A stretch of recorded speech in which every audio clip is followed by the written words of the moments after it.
사람 머리에서 나온 것 따라가지 말라라는 제목으로 하나님 말씀 증거하도록 하겠습니다.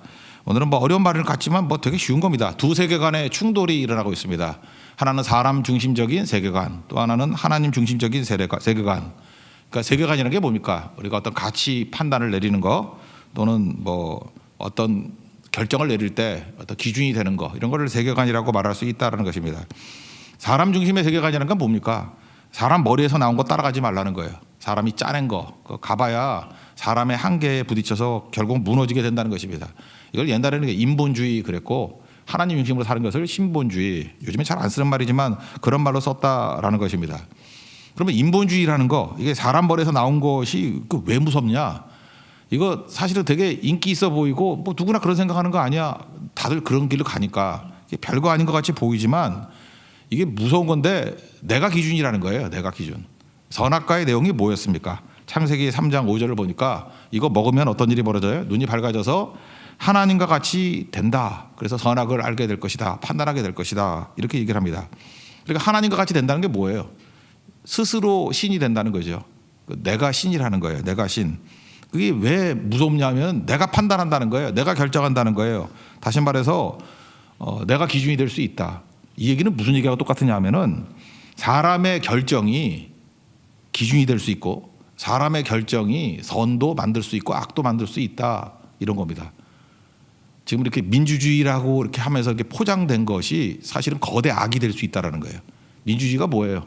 사람들이 결정만 하면은, 다수를 결정만 하면은 어떤 때는 진짜 다수일 수도 있고 다수라고 포장된 걸 수도 있고, 사람이 기준도 결정하고 선도 결정할 수 있다, 이런 생각이라는 거예요. 그래서 오늘 성경은 그것이 뭐 당시에는 철학이 될 수도 있고, 또 어떤 때는 전통이 될 수도 있고, 또 어떤 때는 초등학문 그랬는데, 초등학문이 초등학교 때 기준 그런 게 아니라 기초 원리, 그런 뜻이에요. 원래 뜻은 헬라어 단어가 기초 원리. 그러니까 기초 원리. 하여튼 이런 걸 가지고 사람이 결정할 수 있다라는 생각이에요. 이게 뭐 무서운 거지. 휴머니즘. 사람이 결정할 수 있다. 이걸 요즘식으로는 뭐라고 표현하는지 알아요? 되게 아름답게 표현합니다. 사회적 합의. 사회적 합의만 있으면 뭐든지 다 결정할 수 있다는 거예요. 사회적 합의에 의해서 기준도 결정이 되고, 사회적 합의에 의해서 선도 결정이 되고, 별로 부담감 없죠. 이게 결국 우리를 무너뜨리게 만든다는 것입니다. 그러니까 무슨 얘기예요? 하나님이 없는 거예요. 사람들이, 힘 있는 사람이 혼자 결정하던, 아니면 뭐 다수가 뭐 합의해서 결정을 하던, 하여튼 인간이 결정하는 것이 기준과 선이 될 수 있다, 그런 겁니다. 뭐 복잡하면 한번 현실적인 문제를 보세요. 낙태. 하나님께서는 살인이다, 뭐 이렇게 얘기할 수 있는데, 아니에요. 사회적 합의에 의해서 얼마든지 낙태할 수도 있고 안 할 수도 있고, 이거는 사회적 합의다, 아니면 법이다, 뭐 이렇게 얘기할 수 있다라는 것입니다. 동성애도 마찬가지죠. 동성애가 뭐 성경의 말씀 뭐 이런 거 아무 관계 없어요. 사회적 합의에 의해서, 그죠? 얼마든지 결정할 수 있다는 거예요. 그래서 뭐라 그래요? 소수 결정권, 또는 성 결정권, 뭐 선택권. 되게 우아하죠. 아니면은 전부 다 몰상식한 사람 같이 보이고. 이게 다 뭐예요? 이게 인본주의라고요. 사람이 맞던 틀리던 그 얘기를 하는 게 아니에요. 어떤 사회에서 사람이 기준을 결정할 수 있고 선을 결정할 수 있다, 이런 거죠. 나중에는 사람이 무가치해요. 무가치해지면 이제 시간이 막 가다 보면은 자기가 생명도 결정할 수 있다고 생각하는 거예요. 그게 뭐죠? 자살이라 그러지 않죠. 그런 걸 뭐라 그러지? 안락사 뭐 이런 거. 죽고 사는 것도 내가 결정할 수 있다, 뭐 이런 식으로. 상당히 설득력이 있다고요. 저렇게 아파서 죽어 고통스러워 하는데 죽을 수 있는 결정이 내가 하는 거 아니냐. 그래서 뭐 안락사. 그러니까 논쟁이 다 벌어지는 거라고요. 이게 전부 다 뭡니까? 어떤 문제가 나오든 간에 시간이 지나놓으면은 사람이 결정할 수 있다라고 하는 생각이에요. 이게 사실은 우리를 무섭게 만든다라는 것입니다. 그래서 이런 길이, 이게 사람 머리에서 나온 것 따라가는 인본주의적 세계관이다. 성경은 뭐라 그럽니까? 이렇게 가다는 무너진다는, 이게 선악과의 뿌리라는 거예요. 인간이 결정하는 거 아닌데, 인간이 기준을 결정하고 인간이 선을 결정할 수 있다는 것이 무시무시한 일이다. 이게 또 하나의 길이다, 이렇게 설명을 합니다. 그게 이제 읽어봅시다. 8절 얘기인데, 8절, 9절, 10절이 오늘 세계관 얘기예요. 8절 읽겠습니다. 시작. 누가 철학과 헛된 속임수로 너희를 사로잡을까 주의하라. 이것은 사람의 전통과 사람의 세상의 초등학문을 따름이요 그리스도를 따름이 아니니라. 그러니까 전통이라고 말하는 건 뭐 일상 세상에서 말하는 그 얘기들이 있죠. 뭐라 그래요? 뭐 먹고 사는 게 최고야, 뭐 주먹이 최고야, 또는 뭐이죠? 뭐 말하면 세상 물정 몰라서 그래. 저렇게 뭐 성경만 들고 있으면 어떻게 먹고 살아? 뭐 이런 것들이 전통이에요. 누적된 그 인본주의의 가치가 그 사회에 뿌리를 내린 것, 그죠? 아니면 기초 원리, 초등학문, 전통. 어떤 때는 사람들이 머리 좋아서 짜내가지고 설득력 있게 하는 철학, 헛된 속임수, 뭐 다 똑같은 얘기입니다. 하여튼 인간이 기준이 될 수 있고 인간이 선을 만들어낼 수 있다 이런 거예요. 이거 로마서 1장 읽어보면 나오죠. 인간들이 이렇게 인본주의적인 결정을 내린 게 있었어요. 1장 21절부터 31절까지 쭉 나오는데 하나님을 알되 영화롭게도 아니하고 감사하지도 아니하고 오직 생각이 허망하여져서 스스로 지혜 있다나 뭐 우준하게 되고 뭐 어리석게 되고 뭐 이런 얘기가 쭉 나오잖아요. 이게 다 뭐예요? 인본주의적 세계관을 갖고 있는 사람들의 모습이라는 것입니다. 그랬더니 이럴 때 내가 기준이고 내가 선을 만들 수 있어 이렇게 얘기할 때 하나님이 하시는 일이 뭔지 알아요? 내버려 두신대요. 그래서 1장 24절, 26절, 28절 로마서입니다. 정욕대로 더러움 대로 내버려 뒀더니만 어떤 일이 벌어져요? 뭐 서로 몸을 욕되게 만들고 그 다음에 뭐 남자가 남자끼리 여자가 여자끼리 뭐 그런 얘기가 쭉 나옵니다. 그 다음에 26절에 가니까 뭐라고 나오냐? 부끄러운 욕심에 내버려 두셨다. 그랬더니 또 뭐 순리를 영리로 바꾸고 뭐 이런 얘기가 쭉 나오고 28절 보니까 그 상실한 마음대로 내버려 뒀더니 결과 열매가 뭐예요? 우리 인간이 결정할 수 있다. 인간이 기준도 결정하고 선도 결정할 수 있다. 인간이 다 할 수 있어. 우리가 많이 보잖아요. 그랬더니 나오는 결론이 뭐예요? 불의, 추악, 탐욕, 악의, 비방. 인간이 다 결정한다 그러면요. 나중에 지긋지긋해. 쳐다도 보기 싫어. 눈 가리고 아웅해요. 그죠? 온갖 죄악들이 다 나오면서 마치 선한 것으로 포장하고 그냥 타이틀만 이름만 갖다 붙이는 거예요. 나중에는 진짜 구역질 나죠. 이게 인간이다. 인본주의의 말로는 이런 거다. 로마서 1장이 보여주는 인본주의적 세계관의 말로 이런 것들을 보여주고 있다라는 것입니다. 그래서 마음대로 한다는 것이 결국은 아름다운 곳으로 갈 수 있느냐 못 간다라는 거예요.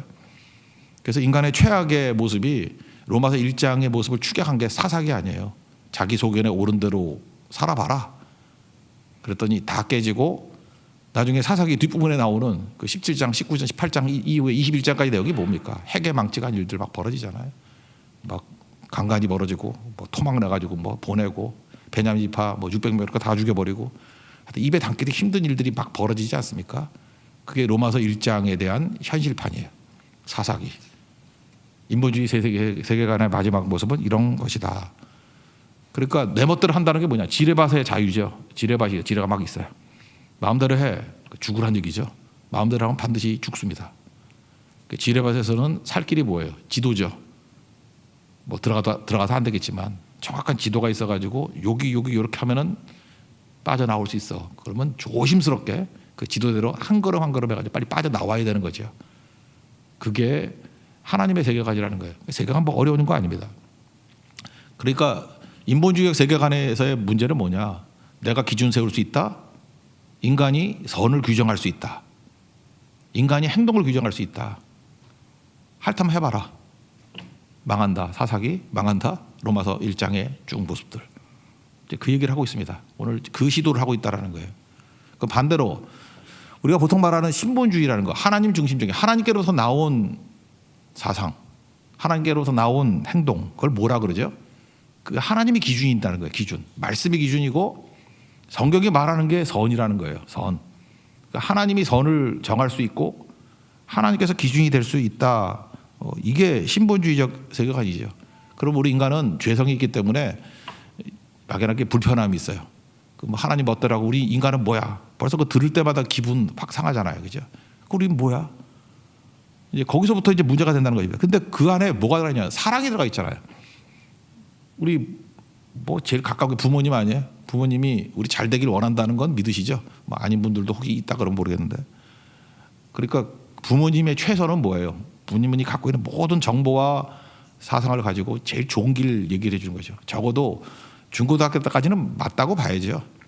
아이는 나가가지고 나 주유소에서 일하면서 돈 벌면서 공부하고 싶어. 그때 우리는 아슬아슬하죠. 특별히 딸이 주유소 가가지고 일을 한다 그러면 막 기겁을 하죠. 예. 그런 거하고 똑같은 거죠. 가출하는 모습들. 자기는 옳다고 생각하지만 옳지 않은 거죠. 근데 그 이유가 뭐예요? 부모님이 100% 옳다는 건 아니지만 인간적으로 볼 때도 사랑하는 길이잖아요. 그 길 따르는 게 좋겠죠. 뭐 예를 들어서 건강하기 위해서 의사 선생님이 말씀하실 때 뭐 이거 이렇게 하라 그러면 사실 그런 얘기 있잖아요. 의사 말 다 들으면 의사 굶어 죽죠. 우리는 그거를 옳은 건지 알면서도 또 안 지키잖아요, 그죠? 그리고 이상한 거 믿죠. 그러니까 이게 죄성이라는 거예요. 그러니까 사랑이라는 게 꼭 들어가 있어야 된다는 것입니다. 우리가 왜 하나님 말씀을 따라야 되냐면 하나님 우리를 사랑하시고 우리의 가장 좋은 길, 합력하여 선을 이루시는 길, 우리를 구원할 수 있는 길, 최고로 좋은 길을 주님만 아셔요. 그래서 이거 사랑에 대한 믿음이에요. 이건 신뢰. 그래서 다 이해가 안 되더라도 따라가면은 결국에는 구원받고 승리한다. 이게 신분주의입니다. 하나님 믿기 때문에. 신뢰가 없으면 이 길 못 가는 거예요. 우리 이해, 납득, 공감해서 가는 길이 아니에요. 사랑을 믿기 때문에 가는 길이라고요. 하나님의 사랑에 대한 것들이 뭐죠? 하나님이 세상을 이처럼 사랑하사 나를 사랑했거든요. 독생자를 주셨으니. 그래서 하나님의 사랑이 왜 맞느냐 하면은 하나님의 사랑의 결정이 너무 큰 가치가 있어요. 너무 큰 능력이 있다고. 왜? 희생했기 때문에. 그래서 신본주의에서 핵심은 뭐냐면 희생과 사랑이에요. 그래서 그거는 옳은 거예요. 왜? 우리가 신뢰할 만하기 때문에. 제가 경제학을 하면서 제가 대학 전공이 이제 경제 아니었습니까? 근데 가장 거기서 좀 깜짝 놀랄 정도로 그 깨우침을 줬던 개념이 뭐냐면 기회 비용이라는 거예요. opportunity cost라는 거. 기회 비용. 그러니까 어떤 가치는 내가 얼마를 치렀다. 100만 원 치렀다 그래서 100만 원이 나오는 게 아니고 1000만 원을 치렀다 해서 1000만 원이 나오는 게 아니라 희생한 것만큼 가치가 있다라는 거예요. 이거 굉장히 복음적인 개념이에요. 이게 사실은 경제학에서 중요한 개념이라고. 그래서 이 개념만 붙들어도 경제학 이면에 있는 내용들을 다 파악해요. 기회 비용. 예를 들어서 지금 제가 성경책 하나를 들고 있는데 이거 우리 집에 보니까 목사에서 그런지 모르냐 성경책 한 20권쯤 되더라고. 평균을 따져봤어요. 좀 조그만 건 2만 원이고 제일 좋은 거는 7만 원짜리까지 있더라고. 평균 3만 원으로 칩시다. 그러면 성경이 이거 얼마예요? 그러면은 지금 그냥 내용 같이 말고 3만 원짜리입니다. 이렇게 말할 수 있죠. 근데 3만 원보다 좀 더 하죠. 왜? 내가 3만 원도 지불하지만 3만 원을 가지고 이 성경책을 내가 갖기 위해서는 교보문고 가가지고 일단 시간을 투자하고 가서 3만 원 내고 갖고 와야 되죠. 그 정도. 3만 원 플러스 알파의 희생이 있는 거예요. 아니면은 인터넷으로 오더를 한다 할지라도 뭐 이렇게 눌러야 되고 기다림이라는 희생을 또 하잖아요. 그죠? 뭐 하루 정도나 이틀 정도 기다려야지 성경책이 옵니다. 그러니까 그래서 성경책을 이렇게 딱 쥐었을 때 3만 원보다 더 한 거예요. 3만 원을 드리고 이걸 내 손에 쥘 때까지 희생이 있잖아요. 그래 봐야 한 3만 5천 원 뭐 이상 안 넘어갈 거예요. 그게 제가 가지고 있는 성경의 외적인 가치예요. 근데 북한이라고 칩시다. 저도 북한을 한번 갔다 왔었는데 북한에서 제일 뒤지는 게 성경이에요. 성경 잡으면 막 엄포나요. 그죠? 성경책 그런 거 없습니까? 있으면 큰일 납니다. 특별히 북한에 사는 사람이 성경을 갖고 있다가 발견이 되면은 죽어요. 그죠? 죽지 않는다 할지라도 요즘엔 정치범 수용소 간대. 요독 수용소로 가요. 요독 수용소로. 그러니까 우리 한국에서 갖고 있는 성경책은 3만 원 플러스 알파 정도라고. 한 3만 5천 원 정도. 그리고 얼마든지 살 수 있어요. 이거. 근데 북한에서는 목숨이에요. 그래서 북한에서 성경의 가치는 뭡니까? 목숨이에요. 북한의 성경의 가치는 뭐예요? 요독 수용소예요. 다르죠? 거기서 갖고 있는 성경의 가치와 여기의 가치는 다른 거예요. 그러면 그 가치는 어디서 생긴 겁니까? 이 뭐 종이 질, 가죽 뭐 여기서 나온 게 아니고 희생해서 나온 거라고. 얼마나 희생했는지. 우리 그런 얘기를 하죠. 우리 생명이 예수님만한 가치가 있다고. 무슨 얘기냐면 우리가 아무리 쳐다봐도 우린 그 정도 가치가 없어. 근데 하나님이 나를 이처럼 사랑하사 나를 구원하기 위해서 희생했던 대가가 뭐예요? 독생자를 주셨으니. 예수님이라는 코스트를 지불한 거라고요. 예수님이 죽지 않으면 난 절대 구원 못 받아요. 그래서 내 가치가 예수님이라는 거예요. 내 가격표가 예수님이라는 거예요.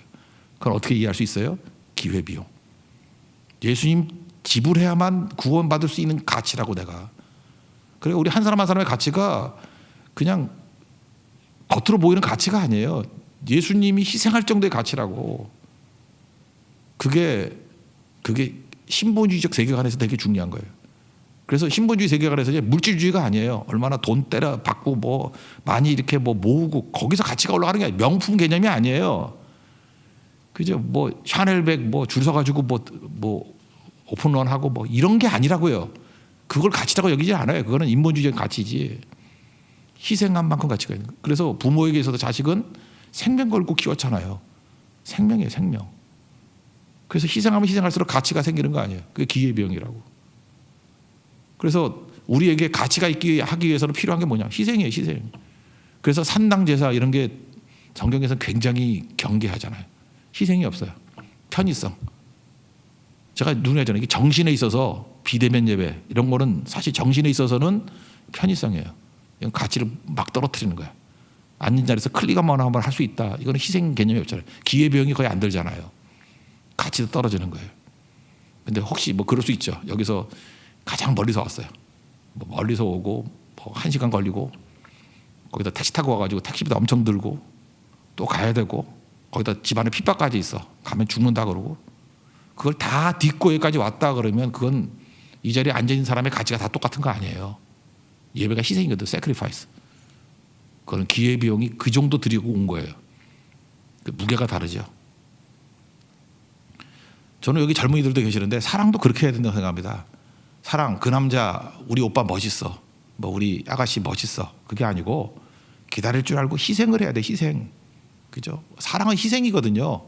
그 한 남자를 향해서 한 여자를 향해서 희생이 막 쏟아 부어지면은 누구도 함부로 못 해요. 가치는 희생해서 만들어지는 거라고. 희생해서 만들어지는 거예요. 교회 가치가 뭔지 알아요? 교회가 뭐 잘 먹고 잘 사는 사람들 모여가지고 나 헌금도 많이 해, 나 높은 지위 있어, 나 뭐 학위 있어, 박사야. 여기서 가치가 나오는 게 아니고요. 보잘것 없어 보이는 사람인데도 불구하고 거기에 막 갖다 쏟아 붓는 거예요. 희생하는 거예요. 그래서 그 가치를 건지는 거 제일 중요한 게 뭐예요? 하나님의 아들인 예수님 보혈의 피로 그를 건져내는 거예요. 그래서 하찮은 게 없어요, 세상에. 여기서 가치가 나온다고 믿는 걸 뭐라고 그래요? 이게 세계관이거든요. 이걸 신본주의적 세계관 또는 하나님 중심의 세계관 이렇게 얘기합니다. 다르죠. 세상은요. 그래서 세계관이 뭐야? 교만이에요.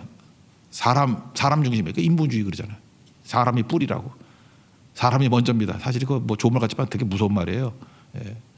거기 뿌리는 인본주의가 있는 거거든. 사람이 다 결정한다. 사람이 선이라는 거예요. 세상은 다 그래요. 이게 철학이라는 이름으로 뭐 어떤 때는 뭐 사상이라는 이름으로 뭐 어떤 때는 사회적 합의라는 이름으로 전 세계 다 그런 걸로 나와요. 하나님 없는 세상은 다 그걸로 가. 근데 우리는 가치가 어디서 나와요? 하나님께서 나와요. 그래서 하나님께서 우리에게 가치를 주기 위해서 필요한 게 뭐예요? 자기를 부인하고 자기 십자가를 지고 따를 것이니라. 그래서 우리는 누구든 가치 있게 만들 수 있어요. 우리는 고성도 가치 있게 만들 수 있고 제주 교회들도 가치 있게 만들 수 있어요. 왜요? 희생하고 섬기면은 가치가 막 있어지는 거예요. 그래서 여러분들 진짜 어떤 영혼들을 놓고 막 기도하잖아요. 그럼 가치가 막 올라가는 거예요. 왜? 내가 눈물 뿌려서 기도했던 사람이거든요. 거기서 가치가 있는 거예요. 그냥 호주머니 뒤져가지고 돈이나 송금해주고 하면은 그 정도 가치예요. 사실은 그거는 생명의 가치라고 말할 수 있는 건 아니죠. 이거는 하나님 중심의 세계관이라고 말할 수 있는 건 아니겠죠. 사도 바울이 계속 얘기하는 게 뭐예요? 내가 눈물로 기도하고 눈물로 훈계하던 것을 기억하라. 그 가치라는 얘기거든요.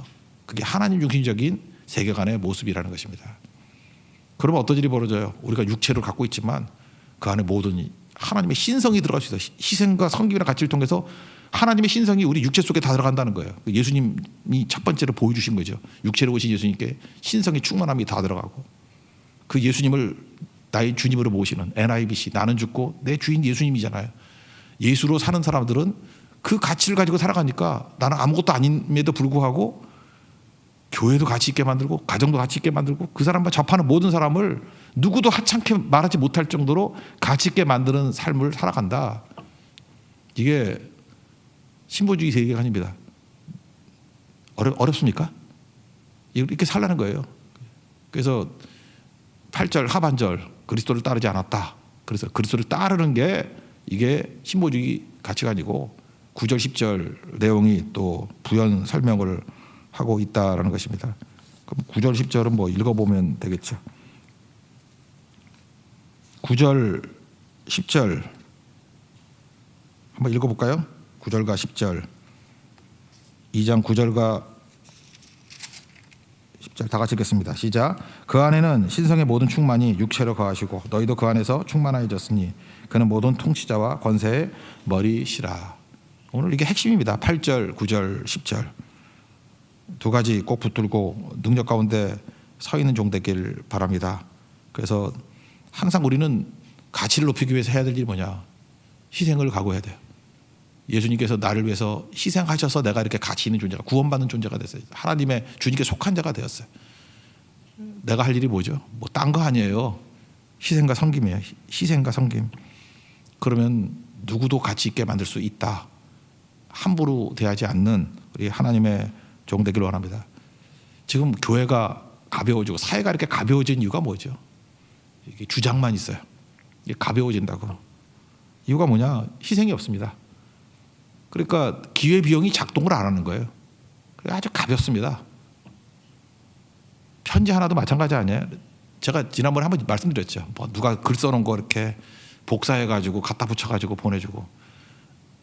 그것도 귀한 거죠. 근데 그렇게 큰 가치가 있는 건 아니에요. 알거든. 이거는 그냥 복사하거든. 컨트롤 C거든. 컨트롤 C의 영성. 근데 소화해서 자기가 읽어서 썼어요. 더 좋은 거는 손글씨 같은 거 막 써가지고, 그죠? 이렇게 종이 같은 데 써가지고 한 사람 한 사람에게 그 사람 이름을 넣어가지고 만약에 기도 편지를 준다거나 이런다 그러면은 똑같은 가치는 아니겠죠. 거기에서 사람들이 나를 귀하게 여기 내가 귀중한 존재라는 대접을 받는 거죠. 그게 생명 가치고 그게 신본주의입니다. 신본주의 그렇게 나가는 거예요. 그게 꼭 중요한 것입니다. 이 두 세계 간의 싸움이 있습니다. 지금 들을 때 웃긴다 그러는 게 인본주의예요. 근데 신본주의는 이게 생명이다. 가치는 여기서 나온 거다. 북한의 성경 한 권. 그게 가치가 있다. 목숨이다. 이 싸움에 이 싸움. 이 싸움을 잘 쌓아가는 우리 하나님의 종 되기를 바랍니다. 그러면 결과 두 가지 세계관의 결과가 어떤 일이 벌어지느냐? 저는 조금 전에 찬양했죠. 그 12의 혈류증 앓았던 여인의 모습과 똑같다고 생각합니다. 이 결과 눈에 한번 선하게 보여요. 자기 노력과 자기가 결정하는 것을 통해서 할 수 있다라고 하는 게 뭐예요? 이거 병 들었으니까 의사 찾아가면 된다는 거 아니에요. 마가복음 5장 26절을 보니까 네 가지가 나와요. 많은 의사에게 많은 괴로움을 받았고 그 의사 찾아다니다가 괴로움만 당했대. 두 번째 다 허비하고 의사가 그냥 고쳐주나? 돈 내라고 그러고 거지같이 돼버려. 근데 아무 효용도 없어. 제로, 결과 제로. 제로면 좋겠어. 근데 뭐예요? 도리어 더 중하해지고.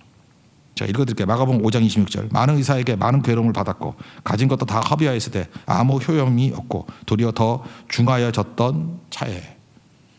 이게 인본주의적인 세계관의 결론이다. 근데 이 12 혈류증을 앓았던 여인이 예수님께 와서 옷자락 손을 댔잖아요. 옷자락에 손을 댔잖아요. 그랬더니 혈류 근원이 마르고 몸에서 병이 나았음을 깨달았다. 이런 말씀이 나와요. 이게 바로 뭐죠? 날 위해서 희생하시고 날 위해서 죽으신 예수님 붙들 때 여기에 구원과 생명이 있다. 선명하게 우리에게 보여주고 있다라는 것입니다. 그러니까 이 두 가지 길에서 눈에 보이는 메시지는 뭐예요? 혈류증 앓았더니 우리가 다 혈류증 앓은 여인이거든요. 12회 동안 만성적인 거거든요. 답이었거든요. 이것저것 해봐야 얻을 수 있는 결론이 없었어요. 근데 예수님께 나가서 옷자락에 손 대면 예수님만이 나를 건질 수 있는 분입니다. 그럼 거기 구원이 있다는 거예요. 이게 바로 뭐예요? 이게 신본주의입니다. 나의 삶의 모든 것들을 해결하고 붙들어 주시는 분은 예수님밖에 없습니다. 이 길 걸어가는 우리 하나님의 종 되기를 바랍니다. 그 다음 얘기 뭐 11절부터 15절까지는 결과예요. 뭐 결과인데 뭐 쭉 읽어보면 사실 이건 핵심적인 건 아닌데 할례를 받는다는 얘기죠. 할례는 소속이 바뀌었다는 거예요. 창세기 17장 보니까 아브라함 자손들이 할례 받잖아요. 이제 하나님께 속한 자예요. 나는 주님께 속한 자가 되었다. 할례는 소속이에요. 나는 죽고 이 할례가 신약의 세례거든요. 죽고 나는 예수님께 속한 자가 되었습니다. NIBC 나 다이버 크라이스트 나로 살지 않고 예수님으로 살아갑니다. 이거예요. 소속이 바뀌었다. 그리고 우리의 죄 이런 것들이 다 해결이 됐다는 거죠. 노비 문서 다 없어지고 그 다음에 뭐라 그래야 되나요? 사면이라 그래. 사면 뭐 이렇게 전과 기록 뭐 이런 거 있잖아요. 그런 거 싹 지워버린다. 동에서 석까지 멀듯이 죄악 다 잊어버리셨다. 그리고 마지막에는 마귀에 대한 얘기를 하고 있어요. 마귀를 무력화시키고 그 다음에 세상의 구경거리가 되게 만드시고 우리에게 최종 승리를 주셨다. 그 뒤에 두 가지는 한번 읽어볼까요? 먼저 14절, 먼저 우리의 모든 것들을 다 없애버렸다. 14절 읽겠습니다. 시작. 우리를 거스리고 불리하게 하는 법조문으로 쓴 증서를 지우시고 제하며 버리사 십자가에 못 박으시고. 이건 핵심이 아니고요. 하여튼 우리가 신본주의적인 세계관을 따를 때 나타나는 현상, 예수님 붙들 때 나타나는 현상들 뭐 이런 게 있다 그러고, 마지막에는 최종 승리한다 뭐 그런 얘기겠죠. 그 15절인가요? 15절 다 가지겠습니다. 시작. 통치자들과 권세들을 무력화하여 드러내며 구경거리를 삼으시고 십자가로 그들을 이기셨느니라. 그러니까 뭐 온갖 승리와 좋은 거 다 주셨다. 그러면 우리가 할 일이 뭐예요? 더 유능해지려고 노력하지 말고 예수님 더 의지하라는 것입니다. 그게 신본주의예요. 예수님 더 의지하라. 나는 죽고 예수님 철저히 의지하면 최종 승리를 주신다. 주께서 내게 주신 은혜가 있기 때문에 헛된 게 하나도 없습니다. 우리 내 안에 있는 한계를 넘어 그 찬양 가사예요. 주께서 주신 모든 시간 헛된 게 없어요. 인본주의로 가면 다 헛됨이에요. 헛된 속임수 그러잖아요. 텅 비었다는 뜻이거든. 근데 주님께 가면 헛된 것이 없고 걸음걸음마다 주님께서 동행해 주시기 때문에 안전하기도 하고, 그 다음에 주님이 나는 죽고 NIBC 나는 죽고 예수님이 살기 때문에 내 한계로 사는 게 아니라 주님의 충만함으로 살아간다. 그래서 오늘 세계관 얘기입니다. 우리 예수 그리스도의 세계관을 가지고 살아가는 믿음의 승리의 종 되기를 축원합니다. 자리에서 일어나겠습니다. 내 안의 한계를 넘어 찬양하겠습니다.